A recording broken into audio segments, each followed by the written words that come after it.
అందరికీ నమస్కారం. హరహర మహాదేవ్ ఛానల్కి స్వాగతం.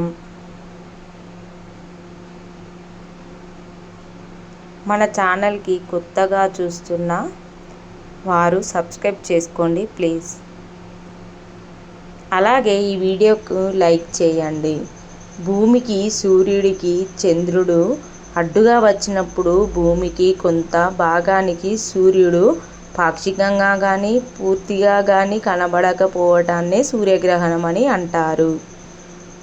ఇది అందరికీ తెలిసిన విషయమే.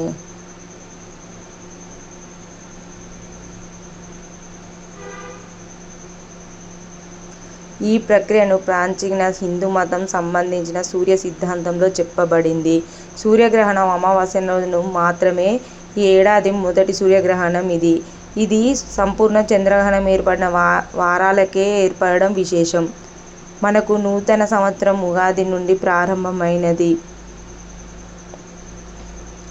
ఇది సంపూర్ణ చంద్రగ్రహణం ఏర్పడిన వారానికి ఏర్పడడం విశేషం. మన హిందువులు ముఖ్యంగా పండుగలలో ఉగాది పండుగ ఒకటి. ఉగాది పండుగ రోజు చేసే పూజల్లో కోటి జన్మల పుణ్యం దక్కుతుంది.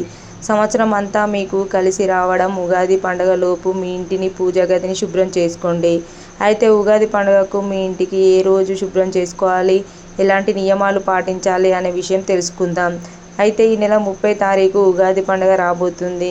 అంతకు ముందు రోజు అంటే శనివారం రోజు సూర్యగ్రహణం రాబోతుంది. గ్రహణం రోజే కొత్త అమావాస్య కాబట్టి అమావాస్య రోజుల్లో ఇల్లును అస్సలు శుభ్రం చేసుకోకూడదు. అయితే మన భారతదేశంలో మాత్రం సూర్యగ్రహణం అస్సలు కనిపించదు. నియమాలను పాటించాల్సిన అవసరం లేదు. ఈ సంవత్సరం మార్చి 30న ఉగాది పండుగ వచ్చింది. ఆదివారం రోజు. చాలామంది ఆదివారం రోజు మాంసాహారాలు తింటారు. కానీ ఉగాది రోజు నూతన సంవత్సరం కాబట్టి మాంసాహారాలు అస్సలు ముట్టకూడదు.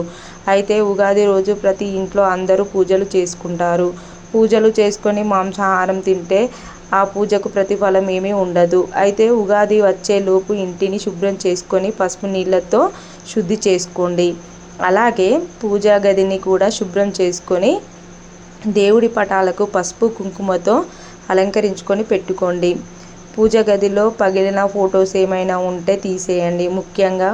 ముఖ్యమైన విషయం ఏమిటంటే ఉగాది పండగ రోజు చిన్న లక్ష్మీదేవి ఫోటోను తెచ్చి ఇంట్లో పెట్టుకోవడం మంచిది. ఉగాది పండగ రోజు మీ ఇంటి ద్వారాన్ని ఎంత పచ్చగా ఉంచితే మీ సంపద అంత పెరుగుతుంది. రాగి చెంబులో త్రిమూర్తులు కొలువై ఉంటారు కాబట్టి మీ పూజా గదిలో ఖచ్చితంగా రాగి చెంబును పెట్టుకోండి. అలాగే ఉగాది రోజున ఇంట్లో దీపారాధన అయ్యాక శివాలయం వెళ్ళి అక్కడ అభిషేకం చేయించుకోవడం వలన చాలా మంచిది. ఉగాది పండగ రోజు తులసి చెట్టుకు దీపం పెట్టి ప్రదక్షిణలు చేయాలి. తులసి చెట్టులో 33 కోట్ల మంది దేవతలు ఉంటారని ప్రతీది. అందువలన ఉగాది పండగ రోజున తులసిని పూజించడం వలన పుణ్యఫలం దక్కుతుంది. ఇంట్లో తులసి లేని వారు ఉగాది పండగ రోజు తులసి చెట్టు తెచ్చి పెట్టుకోవడం చాలా మంచిది.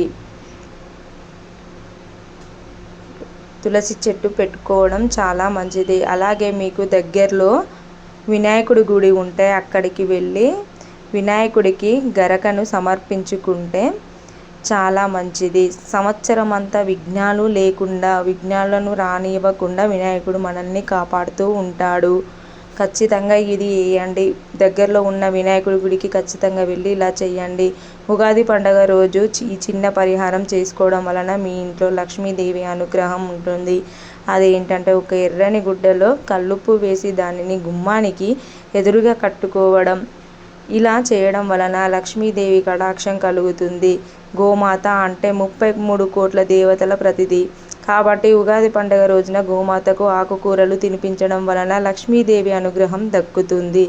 33 కోట్ల దేవతల అనుగ్రహం కూడా దక్కుతుంది.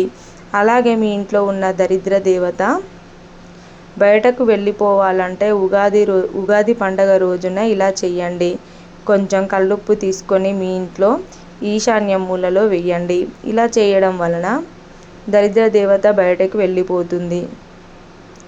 ఈ వీడియో కనుక మీకు నచ్చితే సబ్స్క్రైబ్, లైక్, షేర్ చేయండి. అలాగే హర హర మహాదేవ్ అని కామెంట్ చేయండి.